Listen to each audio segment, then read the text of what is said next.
Մոլորվածի դեպքում սկսեցին զուգահեռներ անցկացվել Home Alone-ի հետ։ Ֆիլմի ֆորմուլան, շատ նման է, բայց մենք փորձել ենք ամբողջովին այնպես անենք, որ մեր օրիգինալ սցենարը լինի։ Փոքրիկի կերպարի Լեոյի ընտրությունը ու սլակները ավելի գնում են այն կողմ, որ նա հանրային ծնողների բալիկ է, իրեն ավելի հեշտ է տրվել կաստինգը։ Ես երկրորդ, երրորդ տարբերակներ էլ չեմ նայել, որովհետև արդեն վստահ է, որ Լեոն իդեալական է այս դերի համար, երբ որ տրեյլերը դնում ես Facebook-ում որպես գովազ, տակը որ ապդերում են երբ է YouTube-ում լինելու, ես ինֆակտ եմ ստանում։ Շանի սցենարը, Pretty Woman-ի սցենարն է, բայց շատ ռեալ։ Մեծ պատմություն փոքր քաղաքումի մասին, Նարան երգչուհի պատմեց այդ պատմությունը եթերներից մեկի ժամանակ։ Շատ խնդալու պատմություն էր։ Ցանկություն կար ֆիլմ նկարելու, ու տենց ես ու հայրիկս խոսալու ընթացքում հիշեցինք այդ պատմությունը։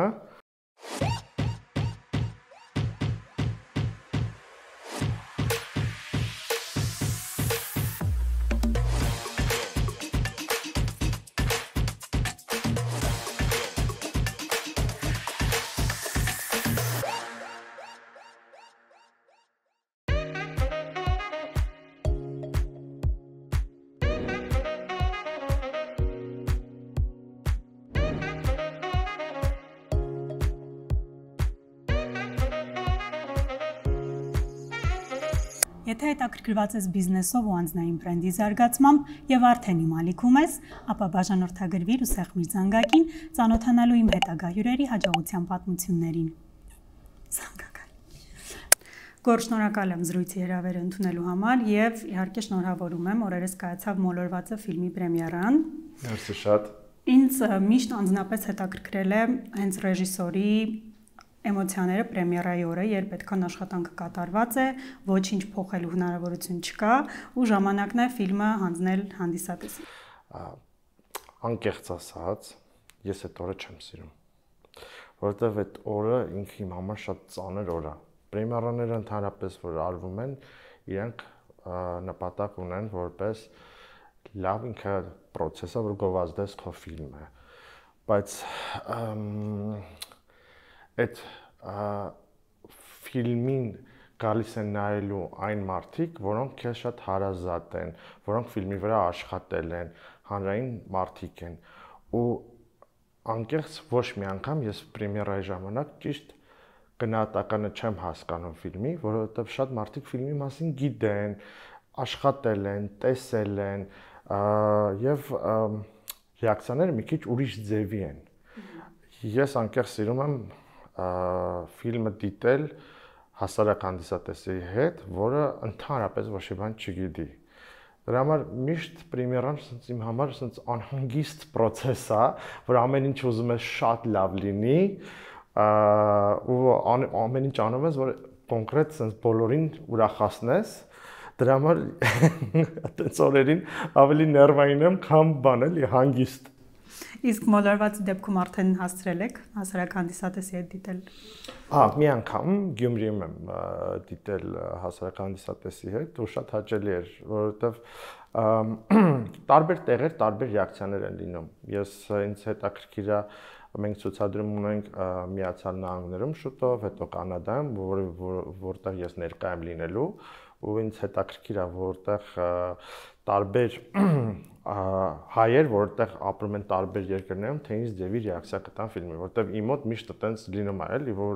ես ֆիլմը նայել եմ տարբեր տեղեր, տարբեր հայերի հետ, որտեղ ապրում են տարբեր երկրներում, ու ինքը մի քիչ ուրիշ ձևի ռեակցիան ֆիլմի ժամանակ։ Ձեր վերջին ֆիլմերի պոստերները երբ դուրս են գալիս, արդեն ինչ-որ քննարկումներ են սկսում, դեռ ֆիլմը դուրս չեկած, այդպես եղավ Սևազգեստ կանայքի դեպքում, վերնագրի հետ կապված էլի սկսվեցին քննարկումներ եւ Մոլորվածի դեպքում սկսեցին զուգահեռներ անցկացվել Home Alone-ի հետ։ Ես քանի որ ֆիլմը դիտել եմ, այսպես կարծիք ասեմ, եթե դեմ չեք լինի, իհարկե ինչ որ գծային մոտ բաներ կային, որ ծնողները քաղաքում չեն, երեխան ինչ որ փորձությունների մեջ են գնում, բայց ինձ համար ավելի ակնհայտ էր վիզուալացումը կերպարների հենց պոստերում, այսինքն Արման Նավասարդյանի, Ռաֆայել Երանոսյանի, Լեոյի հայացքը, արդյոք սա ձեր մարքեթինգային արշավի մի մասն է եղել, որպեսզի ֆիլմի մասին ավելի շատ խոսվի, մինչ ֆիլմը եթեր գնալը։ Անկեղծ ասած, Ոգեշնչում եղել է, մենք ֆիլմը նկարելուց առաջ քննարկել ենք, որ այս գաղափարը շատ ինչ-որ դետալներ ունի Հոմելոնի հետ, այնպես չի, որ դի գաղտնիք ենք պահել, ու ինքը տենց ոնց որ ֆիլմի ֆորմուլան, շատ նման է, բայց մենք փորձել ենք ամբողջովին այնպես անենք, որ մեր օրիգինալ սցենարը լինի։ Կերպարները նման են, այդքան ես չէի ուշադրություն դարձնում, երբ որ կերպարները ստեղծել ենք, հետո իրանց տեսքը բերել ենք, հավաքել ենք։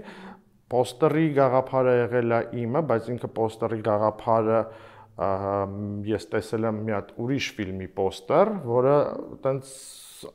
նմանատիպ գույնային գամաներով, բաներով փորձել եմ ստեղծեմ իմը։ Հոմելոնի պոստերը եւ մեր պոստերը նման չեն իրար։ Իրանք շատ տարբեր տեսակի պոստեր են, պրոստը ինչ-որ տեղ կերպարները կարող է նմանություն տան, բայց դե ինչ անեի, մի քիչ մեր բանը կերպարները կամ տղամարդը կամ կինն է, ուրիշ կերպարներ չեմ կարա ստեղծեմ, որ շատ տարբեր լինեն։ Դե անկեղծ ասած ես չէի մտածում, որ այդքան նմանություն կտան, որ ինքը Հոմելոնի նման է, բայց որ բացես Հոմելոնի պոստերը եւ մեր պոստերը, իրանք այդքան նման չեն։ Կարող է տրամադրությունն է նույնը, էներգիան է նույնը։ Ինձ թվում է երևի դա է, որ նմանություն է տալիս։ Մինչ հարցազրույցը սկսելը խոսում էինք, թե ինչ քննարկումներ կան առհասարակ ֆիլմի շուրջ, ու դուք էլ ասիք, որ հանդիպել եք նման քննարկումների, շատ խոսվում է փոքրիկի կերպարի Լեոյի ընտրությունը, ու սլաքները ավելի գնում են այն կողմ, որ նա հանրային ծնողների բալիկ է, իրեն ավելի հեշտ է տրվել կաստինգը։ Սրա մասին խոսենք, ու առհասարակ ինչպիսին է ձեր աշխատանքը երեխայի հետ նկարահանման հրապարակում։ Դե Լեոյի ընտրությունը եղել է կաստինգով։ Ես Լեոյին չեմ ընտրել, որովհետև հայտնի մարդկանց սավակ է։ Ինձ առաջարկել է, որ Լեոյին դիտեմ, կանչեմ կաստինգի հենց Ռաֆայելը Երանեսյանը, որովհետև մտերիմ է եղել Մարտինի եւ Ֆրիպսիմեի հետ։ Երբ որ ես Լեոյի հետ հանդիպել եմ, ես հասկացել եմ, որ ինքը շատ հետաքրքիր եւ ունիկալ երեխա է, որովհետև ես ինքս նույն տարիքի երեխա ունեմ ու գիտեմ ու միանգամից տեսնում եմ տարբերությունը, որովհետև ես իմ տղային շատ դժվարությամբ եմ բացատրում մի բան, որ կարողանա անի, ինչ որ Լեոն կարողանում է անի։ Ու Լեոյի հետ շփվել եմ շատ երկար, հետո Լեոյին տվել եմ սցենարը, որը գնացել կարդացել է, հետո Լեոյին կանչել եմ պրոբայի, հետո Լեոյին կանչել եմ պրոբայի մնացած դերասանների հետ, այսինքն Լեոն շատ մեծ կաստինգի փուլ անցել, որը այսինքն ինքը ինձ համոզել է, որ ինքը կարա սա անի ու շատ լավ կարա սա անի։ Ես երկրորդ, երրորդ տարբերակներ էլ չեմ նայել, որովհետև արդեն վստահ է, որ Լեոն իդեալական է այս դերի համար ու մենք այս ֆիլմը սկսել ենք գաղափարը խոսացվել է, որ այս ֆիլմը պետք է անենք 2020 թվականից ու ինչ որ ժամանակների պատճառով մենք չենք կարացել գանք սցենարը գրենք ու որ ինքը լինի այն ֆիլմը որ պետք է լինի ու երևի դա էլ է պատճառը որ մենք չենք գալիս չենք գրում չենք պատրաստվում որովհետև երևի սպասում ենք որ Լեոն դառնա 10 տարեկան մեկ-մեկ ես մտածում եմ որ եթե ես 2 տարի առաջ որոշած լինեի այս կինո նկարել հաստատ Լեոն չէր լինելու որովհետև Լեոն ավելի փոքր էր լինելու եւ կարող է այդքանը չկարողանար անել եւ այտենց երեխա դերասան գտնելը ահա որ շատ դժվար է ու իր այդ աշխատելը իմ համար դժվար էր որովհետև ես առաջի անգամ եի աշխատում երեխայի հետ ես ոչ մի ֆիլմում եղել են ինչ-որ պուճուր դերեր, շատ պուճուր դերեր, որոնք դա օքեյ է, բայց դե ամբողջ ֆիլմի ընթացքում աշխատել երեխայի հետ իսկապես դժվար է, որովհետև ինքը դերասան չի ինչ որ անում է, դա հայո, իր մեջից է դուրս գալիս, բայց ինքը կրթություն չունի դերասանության, իրան պետքա բաներ կա, որ պետք է բացատրես, ես եղել են դեպքեր, որ շատ դուբլներ եմ արել, որ ստանամ ինչ որ ուզում եմ, այո, Լեոն էլ ամեն ձևով անընդհատ փորձել է իրականացնի, բայց դե հասարակ բան, որ ասում եմ Լեո աչ ֆռա կամ աչ շուրարի, ինքը մոռանում է խաղալուց ու ձախ է անում, որտեղ իր մարմինը սովորած ձախ անել դա։ Բայց կամերայում տգեղ է դա երևում։ Ու կարող է ես այդ աչ Լեո դի տևի մի երկար process դե parz այդ ստեղծագործական process է, որը պետք է անցնես, բայց ես քանի որ նույն տարիքի տղա ունեի ու հիշում եմ, որ իմ տղաս այս ամեն ինչը չկարողանար անել ու Լեոն կարողանում անել ավելի comfort zone-ը, ասում եմ դե ուրեմն հիմա պետք է համբերել, որ իրականանա դա։ Անկախ քննարկումներից ֆիլմը միանշանակ դիտարժան է ու լեփլեցուն դահլիճներում է անցնում։ Հիմա էլ մեզ դիտողներին ասեմ, որ դեռ կինոթատրոններում է, կարող են գնալ, դիտել ամանորյա շատ լավ տրամադրություն ստանալ նախաամանորյա։ Դերասանների մասին խոսեցինք։ Դուք առհասարակ որպես ռեժիսոր նոր դերասանների, նոր դեմքերի փնտրում եք, թե ձեզ համար ավելի կոմֆորտ է աշխատել փորձառու դերասանների հետ ու այդ ամբողջ էներգիան, որ պետք է նոր դերասաններին փնտրել, գտնել, հղկել, դուք նախընտրում եք ուղղել ֆիլմի այլ աշխատանքների վրա։ Չէ, ես նոր դերասաններ փնտրում եմ եւ նաեւ լինում են դեպքեր, որոնք դերասանները, որոնք երկար ժամանակ ունեն իրենց կարիերան, բայց մենք իրար հետ չենք համագործակցել։ Լինում են այդպես դեպքեր, այսինքն այս մոլորված ֆիլմում կան դերասաններ, որ ես բացահայտել եմ իմ համար, որ իրանք շատ տաղանդավոր դերասաններ են ու աշխատել եմ, այսինքն կաստինգ իրանք անցել են ու աշխատել ենք իրար հետ։ Ես սիրում եմ տարիների ընթացքում է դա ստեղծվել իմ մոտ sense մի զգացողություն, որ ես սիրում եմ աշխատել լավ, հետաքրքիր, հավես, լավ էներգիայով մարդկանց հետ։ Փորձում եմ իմ խմբի անդամներին հավաքել այն մարդկանց հետ, որոնք նկարահանման տաղավարում համ ընկեր են, համ լավ մթնոլորտ է, լավ կարում ենք իրար հետ կատակելով եւ անունչա հավեսով ֆիլմը նկարել, որովհետեւ այդ նկարահանման process-ը իսկապես տանջանք է։ 12 ժամ առավոտը շուտ զարթնելով գնալ 12 ժամ աշխատել, հոգնել, հետո գալ քնել, հետո էլի հետ վերադառնալ տաղավար, ինքը շատ էներգիա է խլում ու երբ որ վատ էներգիա է լինում, սկսում է ավելի խանգարել այդ ամեն ինչին։ Դրա համար ես փորձում եմ աշխատել մարդկանց հետ, որոնց հետ հաճույք եմ ստանում։ Նաև դերասաններ կան այդպիսին, որոնց ես ընկեր եմ համարում, իրանք էլ ինձ եւ մենք լավ մթնոլորտ ենք ստեղծում նկարահանման տաղավարում։ Հիմա ոչ միայն Հայաստանում, այլև աշխարհում տենդենց կա, որ ռեժիսորները ընտրում են մեծ լսարան ունեցող անհատների, երբեմն նույնիսկ բլոգերների կարող են ներգրավել։ Օրինակ ռուսական շուկայում, չգիտեմ հետևում եք թե չէ, վերջերս դուրս եկավ սերիալ Մոսկվա слезам не верит, все только начинается, հիմնական ֆիլմի մոտիվներով,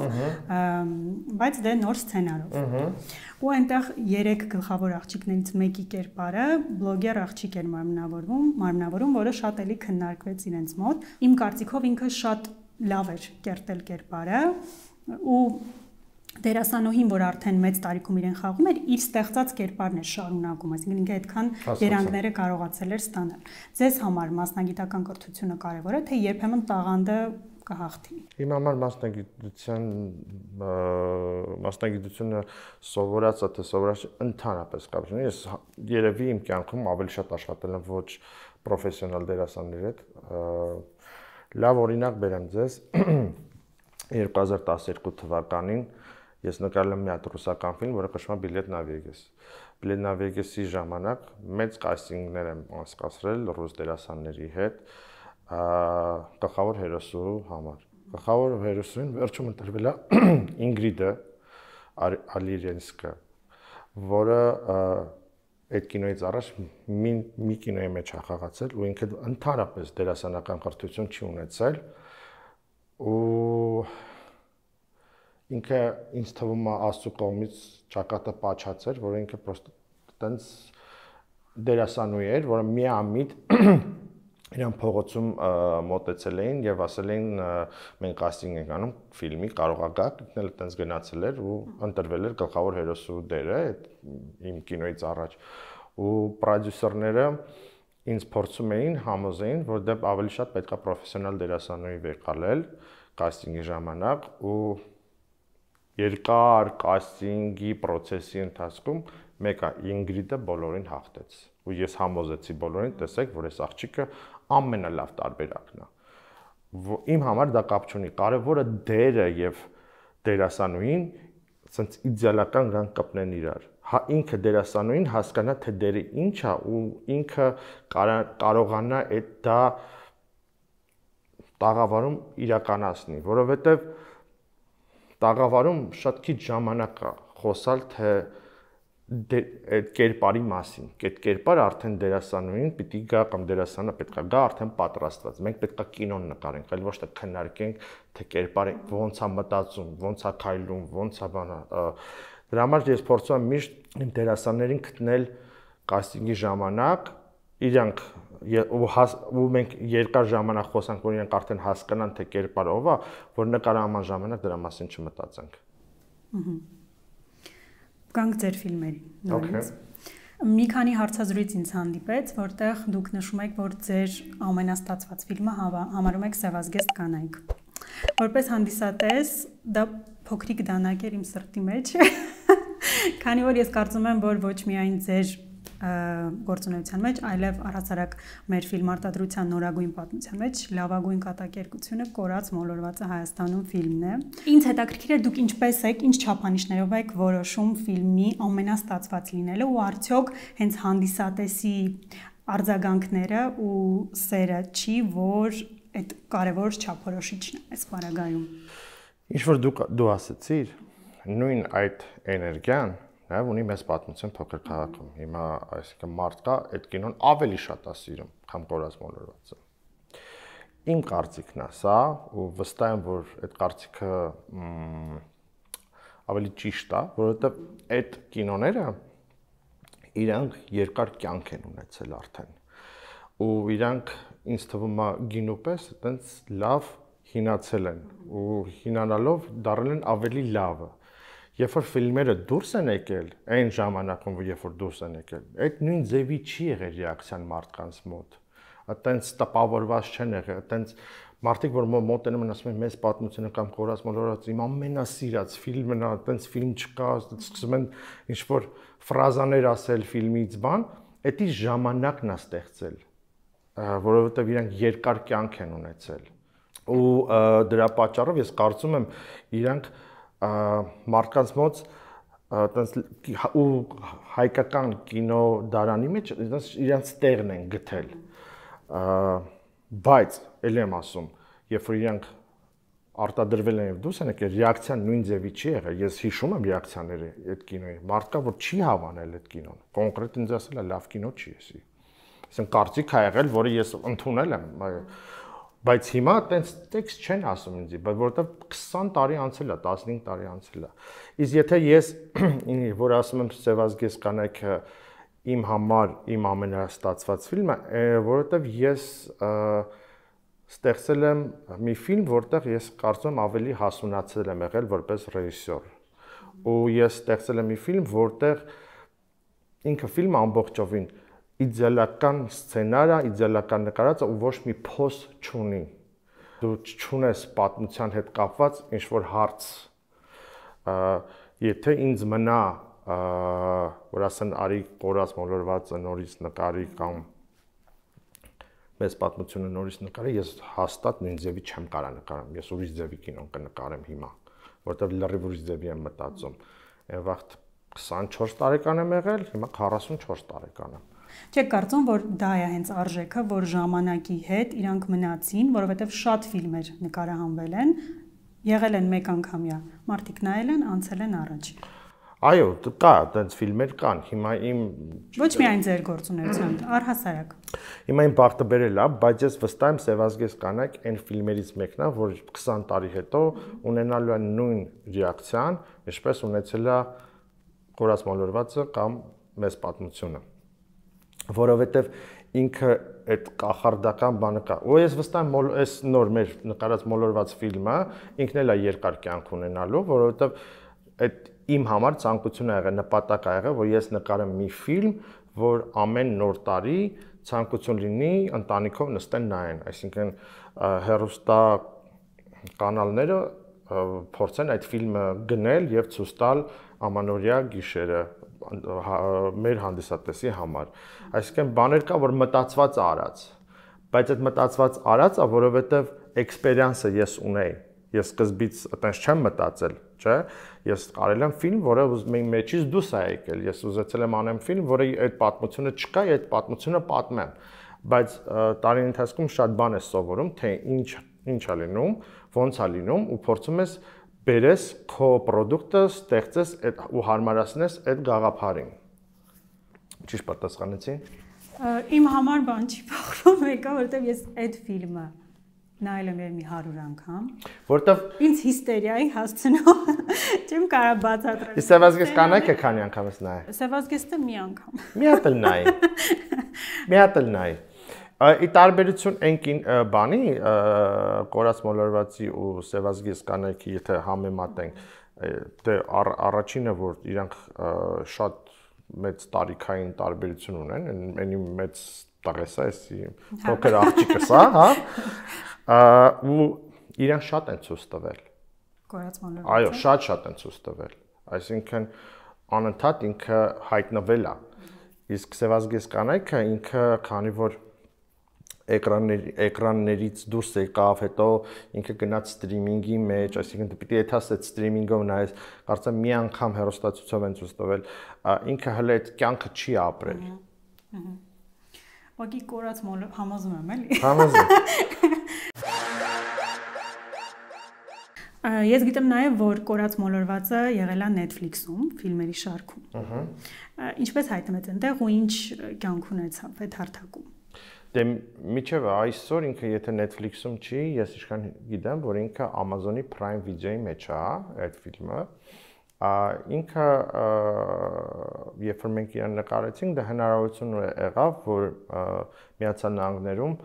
դիստրիբյուտոր վերցրեց ֆիլմը եւ դիստրիբյուտորի միջոցով մենք ունեցանք նաեւ փոքր կինոթատրոններում release, որը կինոթատրոններում ցույց տվեցին տարբեր նահանգներում, որտեղ շատ հայ բնակվող բան կա, համայնք, հա։ Ու որից հետո Netflix-ը եղել, հետո դրանից հետո ինքը ֆիլմը գնացել է Amazon Prime Video, միջև այսօր կարծեմ Prime Video-ում կա։ Դա պրոստը տենց ստացվեց, որովհետև պրոդյուսերները կարողացան գտնել դիստրիբյուտոր, որը դրանով սկսեց զբաղվել։ Բայց թարգմանված է, չէ՞։ Թարգմանված է անգլերեն սուբտիտրներով։ Հա, անգլերեն սուբտիտրներով աղոթում։ Միացյալ Նահանգներում նորմալ է սուբտիտրով ֆիլմ նայելը։ Միացյալ Նահանգներում շատ քիչ են դուբլյաժ անում, ու ավելի շատ դուբլյաժը արվում է սթրիմինգ կամպանիաների միջոցով, երբ որ դու ասենք թե ինչ-որ կորեական ֆիլմ են բերում կամ մնացած, այսինքն ունեն նաև դուբլյաժ արած տարբերակը, բայց ես հիշում եմ դա այդքան հայտնի չէր, ավելի շատ սուբտիտրով էինք մենք ֆիլմերը նայում, ասենք եվրոպական ֆիլմերը եւ ասենք դրսից եկած ֆիլմերը Միացյալ Նահանգներում մենք միշտ սուբտիտրով ենք նայում։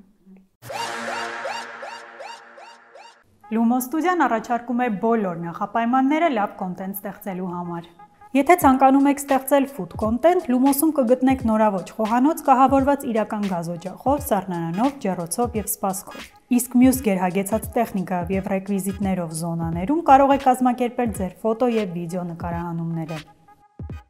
Կոնտակտները տեսնում եք էկրանին, ամրագրումները կատարեք նախապես։ Խոսեցիք սթրիմինգ կանալների մասին, Հայաստանում եւս մի քանիսը բացվեցին վերջին 2-3 տարիների ընթացքում, Կինոդարանը, Armflix-ը, եւ ձեր ֆիլմերը այնտեղ նույնպես ներառված են։ Ինձ հետաքրքիր է այդ process-ը ինչպես է լինում, այսինքն իրենք գնում են ֆիլմը, թե դուք բաժանորդագրություններից ունենում եք ինչ-որ մաս ու արդյոք սա գալիս է օգնելու ֆիլմ արտադրության զարգացմանը, թե դեռ չի կարող բյուջեները։ Իսկ թվում է ինքը նոր է եւ մեծ ճամփա ունի անցնելու, որովհետեւ ու լավ է որ կա, որովհետեւ ասենք թե դու ֆիլմը նկարելուց հետո երբ որ կինոթատրոններում ցույց ես տալիս, ունես նաև հետո հնարավորություն նորից ֆիլմը վաճառելու եւ փորձելու իրանից էլի քո աշխատանքը գնահատելու առումով գումար աշխատես։ Ես հույս ունեմ, որ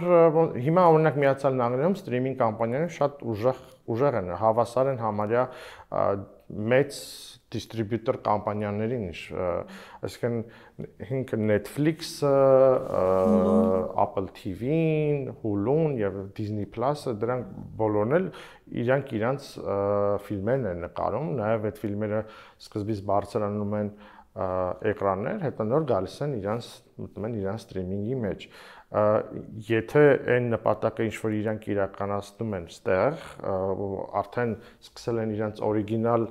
շոուները նկարել, դե ինձ թվում է շատ լավ է, որովհետև ինքը գնալով կզարգանա ու ավելի թանկարժեք ֆիլմեր կնկարեն, սերիալներ կնկարեն, ինձ թվում է այդ process-ը կուժեղանա, որովհետև մենք դա չունենք։ Ես հիշում եմ վաղտին ինչ էր, կինոն նկարում էր, էկրաններում դուսրել, հետո գցում էին YouTube։ Հիմա ոչ մի հայկական կինո YouTube-ում չես գտնի, որովհետև այդ սթրիմինգ կամպանիաները խելացի բան արեցին, առաջարկեցին ստեղծագործողներին, պրոդյուսերներին, որ ինչու լինի YouTube-ում, այլ թող լինի մեր մոտ, որից դուք նաև գումար կաշխատեք։ Ու այդ անօրինական կայքերից էլ բավականին մաքրվել է, համարյա հնարավոր չի ինչ-որ ֆիլմ գտնել։ Դե փորձել ենք դա իրականացնենք, որովհետև այն ահռելի գումարները, որ մենք ծախսում ենք այս sense product-ներ ստեղծելու համար, շատ մարդիկ չեն հասկանում, երբ որ տրեյլերը դնում ես Facebook-ում որպես գովազդ, տակը որ ագրում են եփա YouTube-ում լինելու, ես ինֆարկտ եմ ստանում այդ կարաբանը, մարդը вообще չի ուզում չի մտածում, որ այս աշխատանքը շատ թանկ աշխատանք է, մենակ YouTube-ով չի այս հարցը լուծվում։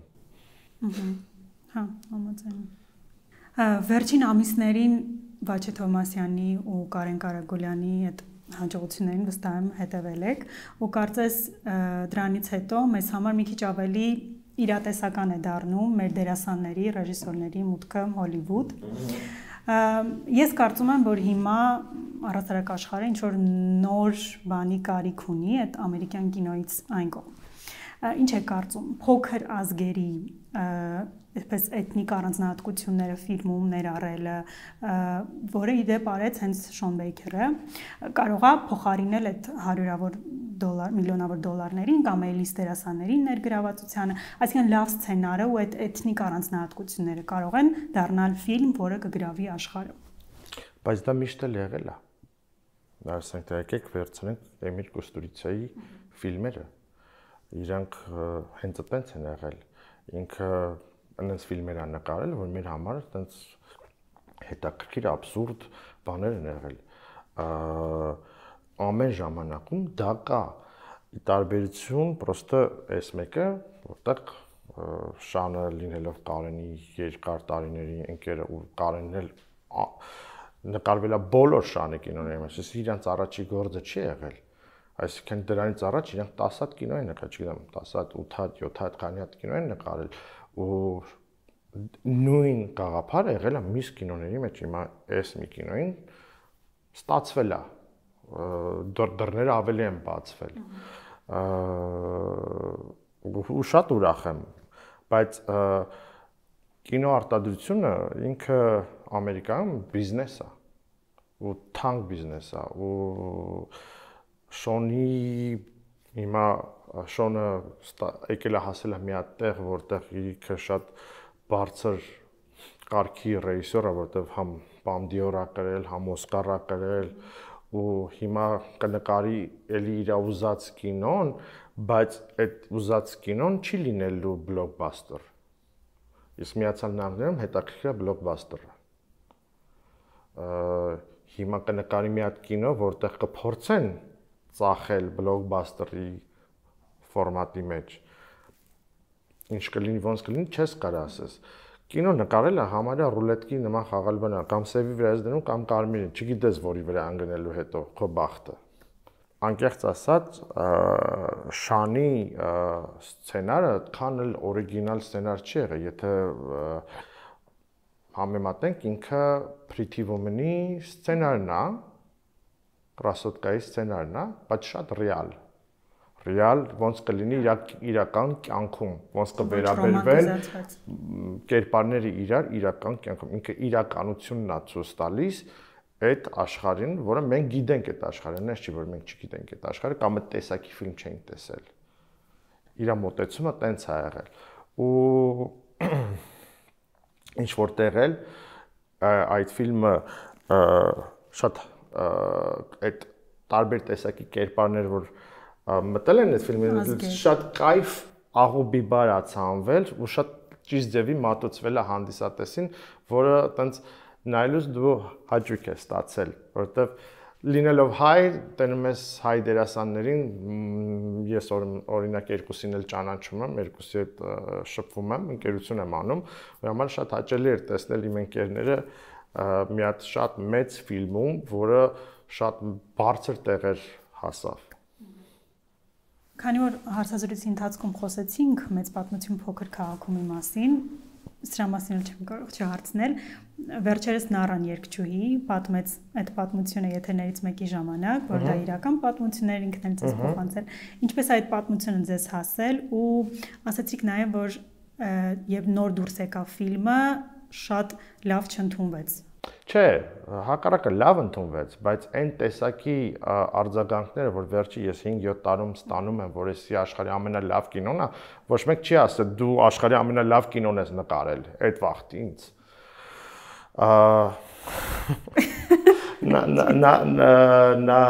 Նարայի հետ մենք ընտանեկան ընկերություն ունենք ու երբ որ ես երիտասարդ էի մենք տենց հանդիպում ենք ունեցել, կարծեմ հենց Ղարաբաղում էլ եղել է դա, որտեվ տենց մեծ համերգ էր Ստեփանակերտում, մենք բոլորս միասին տենց գնացել էինք այնտեղ,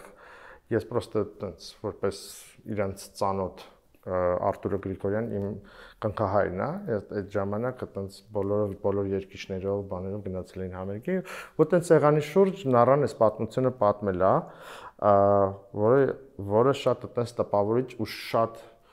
շատ խնդալու պատմություն էր, ինքը շատ հետաքրքիր պատմություն էր, որը իրանց ընտանիքում կատարվել է, հետո որ ժամանակը եկավ, որ ցանկություն կար ֆիլմ նկարելու, բայց օքեյ, ինչի մասին ֆիլմը նկարենք, ինչ պատմություն կա, ինչ եմ նկարելու ես, ու տենց ես ու հայրիկս խոսալու ընթացքում հիշեցինք այդ պատմությունը, ու հետո ես էլի նորից Նարային խնդրել եմ, որ այդ պատմությունը պատմի, այդ ժամանակ ունեցել եմ տենց tape recorder, որը դրել եմ Նարան պատմել է, ես ձայնագրել եմ ամբողջովին, իր տարբերակը ոնց է եղել, որից հետո մենք վերցրել ենք այդ պատմությունը, մի քիչ ավելի գեղարվեստական տարբերակն ենք սարքել, որը ավելի դառել է ֆիլմ, ավելացնելով կերպարներ, որոնք էլի կապ չեն ունեցել այդ պատմության հետ, բայց ասենց սիրուն ինտեգրվել են այդ պատմության մեջ ու ստացվել է այն, ինչ որ ստացվել է։ Իսկ այդ ժամանակ եղել են սցենաներ կամ սցենարի զարգացումներ, որ մտածել եք, ինչ լավ, շատ սևա չանենք ամեն դեպքում չի հասկանա ժողովուրդը։ Անկեղծ ասած չէ, բայց կինոյի նկարահանման մեջտեղը ես ինքս զգացողություն եմ ունեցել, որ ես անում եմ ֆիլմ, որը շատ տարբեր է։ Սենց տեսակի ֆիլմ չեմ տեսել ու հաստատ հայկական կինոդարանի մեջ չկա։ Իրոք տենց է, իրոք։ Այդ զգացողությունը ունեցել եմ, որ ես շատ տարօրինակ տարբեր բան եմ նկարում, թե ինչ ձևի ֆիլմեր ինքը դառնալու չգիտեի։ Բայց դե քանի որ երկար ժամանակ Միացյալ Նահանգներում աշխատել եմ, իմ ընկերներիս հետ ստեղծել եմ Դեմք շոուն, որը սկեչ կոմեդիա էր եւ հումորի հետ կապված էր, հումորի զգացողությունը այդ ֆիլմում իր յուրահատուկ ձևով ճիշտ տեղն էի միշտ դնում, իմ հումորն էր դա, ես ասինքն նկարում էի մի ֆիլմ, որը ես կուզենայի դա իրականում միտեղ տեսնեի, այտենց էի նկարում, ու դե համ էլ երիտասարդ էի, համ էլ շատ ոգևորված էի, իմ առաջի ֆիլմն է, ասենց հոգիս նվիրել էի այդ պրոյեկտին, որ անում էի ամեն ինչ, որ ինքը շատ լավը լինի։ Երևի դա է այդ լավ էներգիան է եղել, որ հետո ինքը փոխանցել է հետ հանդիսատեսին ու հանդիսատեսը վերցնելով դա գնացել է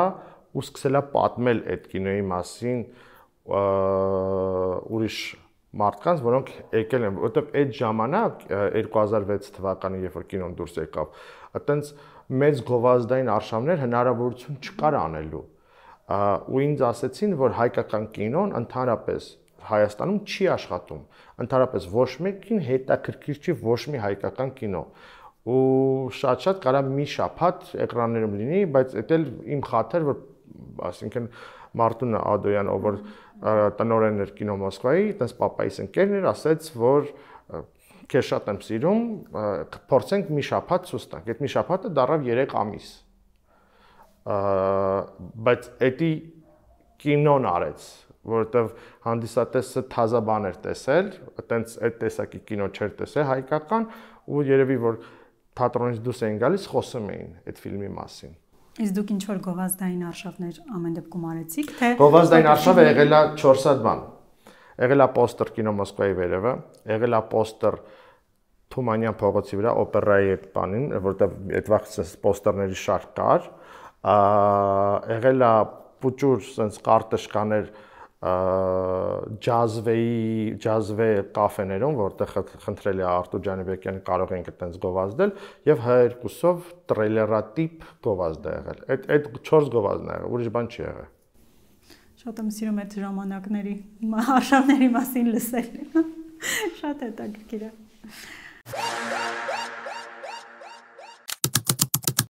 Շատ արագ պիտի պատասխանեմ։ Ես տենց բան արեցի ստարտ։ Կնոք են սխմելով։ Բնից հարցեր։ Որն է ձեր ամենասիրած տեսարանը ձեր նկարահանած բոլոր ֆիլմերից։ Արի վերջին ասեմ, էլի։ Դիանա Մալենկոյի եւ Գարիկ Սեփխանյանի տեսարանն է, որտեղ Դիանայի կերպարը Լիլիթը փորձում է Գարիկի կերպարին Վարդանին խմացնի, որ ինքը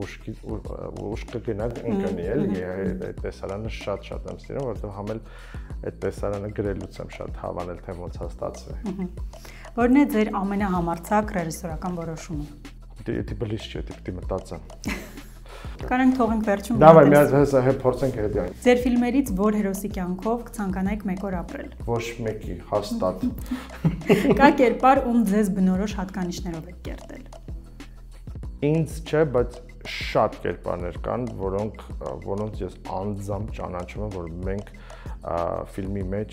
օգտագործել ենք, այսինքն ես բոլոր ֆիլմերի մեջ ես ծանոթ մարդ ունեմ, որը այդ կերպարը ստեղծվել է, հաստատ եմ ասում։ Կհիշեք ստեղծագործական ամենասուր կոնֆլիկտը, որ ունեցել եք դերասանի հետ եւ ովերն է։ Եվի Արտեմի Մարկոսյան։ Սևազգեստ կանայքի ժամանակ։ Ինչ էր եղել։ Չեմ ասի։ Նկարահանման հրապարակում սիրում եք ամեն ինչ կոնտրոլ անել, թե վստահում եք ընթացքին։ Չէ, ամեն ինչ կոնտրոլի տակ է, ահավոր կոնտրոլի տակ է։ Եթե ձեր ֆիլմերի բոլոր կերպարները մեկ սենյակում փակվեին, ով կգտներ դուրս գալու ելքը։ Չգիտես, խի առաջինը մտքիս եկավ հենց մեծ պատմություն փոքր քաղաքի Վաչեի կերպարը, որովհետև ինքը շատ միամիտ ձևի կգտներ է դուրս գալու։ Մի բան տարօրինակ ձևի ստացվեր իր մոտ, ինքը դուրս կգար։ Ինչպես եք հասկանում, որ վերջ ֆիլմը պատրաստ է։ Երբ որ նայելուց էլ ոչ մի բան չի խանգարում։ Այսինքն, որ ասենց հարմարվում եմ, ասեմ, վсё, էլ բան չկա, որ պետք է այդքան բզբզամ, բայց այդ միջև այդ դրան հասնելը դուք չեք պատկերացնում, ես քանի անգամ եմ ֆիլմը նայում, ծերից ծեր ու ամեն ինչին ուշադրություն դարձնում։ Կա մի բան, որ ձեր կերտած կերպարներից որևէ մեկից սովորել եք։ Հա, կարամ ասեմ, երևի հենց էլի վերադառնամ Սևազգես կանայքին, հենց Արտեմի կերպարը մի հատ շատ լավ ֆրազ ունի սցենարի մեջ գրված, ես չեմ հիշում ով է գրել այդ ֆրազը, ես թե Աշոտը, կարող է երևի Աշոտն է գրել, որ ասում է կյանքը ավելի կարևոր է, կյանքը ապրելը օրերի քանակի մասին չի, ավելի լավ պահերի մասին է։ Ու դա իմ համար շատ կարևոր ֆրազ է դարձել, որ ես փորձում եմ իմ կյանքը այտենց անեմ, որ լավ պահերը շատ լինեն։ Եվ վերադառնանք ամենահամարձակ ռեժիսորական որոշմանը։ Ես իմ բոլոր ֆիլմերի մեջ կան տեքստավոյ ոչ նորմալ ֆրազաներ, որոնք օքեյ շատ ժամանակ հայկական հայկական իրականության մեջ իրանք այտենց որ առանձին ասես այդ բառը կարող է շատ տհաճ հնչի։ Եղել են դեպքեր, որ մենք օրինակ հենց Կորած մոլորվածում կա մի հատ ֆրազ, որ Միքայել Պողոսյանն է ասում պատերազմի մասին, որը ասենք այտենց որ իրան առանձին ասես շատ տգեղ է հնչում, բայց այտենց բաներ ես միշտ մտածել եմ ոնց անեմ, որ ինքը այտենց տհաճ չնչի ու խնդալ լինի ու տպավորվի մարդկանց մոտ ու այդ թեմա չդառնա։ Երևի արդեն ամփոփելով զրույցը, ունեք նոր պրոյեկտ, որի վրա աշխատում եք հիմա։ Ունեմ մի քանի շատ, կարող եմ ասեմ մի ահավոր շատ տարբեր պրոյեկտներ ունեմ, որոնց վրա աշխատում եմ, որոնք կա որ սցենարը պատրաստ է, որը կա որ սցենարը գրվում է, որը կա գաղափարը, որ կուզենամ սցենարը գրվի, տարբեր տեսակի, կա որ հենց հայկական շուկայի համար է, կա որ արտասահմանյան ֆիլմ է, ունեմ սցենար անգլերեն գրած, որը փորձում եմ իրականացնեմ, բայց որը դրանից հիմա կստացվի հաջորդ անեմ, դեռ չգիտեմ, որովհետև ինքը տենց է, ես միշտ վերջի տարիներում անընդհատ թազա բաներ եմ փորձում ցանեմ, որ ինքը կամաց աճի ու հետո հասկանամ որն է իրանցից հնարավոր հիմա անել, այդ դա անեմ։ Ես սցենար ունեմ 14 թվին եմ գրել, մինչև այսօր չեմ կարողացել իրականացնեմ, որովհետև ասենք թե այդ ֆինանսը չեմ կարողացել գտնել։ Պրոյեկտներ շատ կան, ու պրոյեկտները անընդհատ շատանում են, որովհետև անընդհատ ինչ-որ տարբեր ստեղծագործող մարդկանց հետ թազա ինչ-որ բան ենք մտածում, ուզում ենք իրականացնենք, բայց որը կլինի հաջորդը, անկեղծ ասած դեռ չգիտեմ։ Շատ լավ, մենք սպասում ենք ամեն դեպքում եւ հուսով եմ, որ ձեր Օսկարից հետո մի անգամ էլ կհանդիպենք իմ տաղավարում։ Շնորհակալ եմ շատ։ Շատ հաճելի էր։ Մերսի։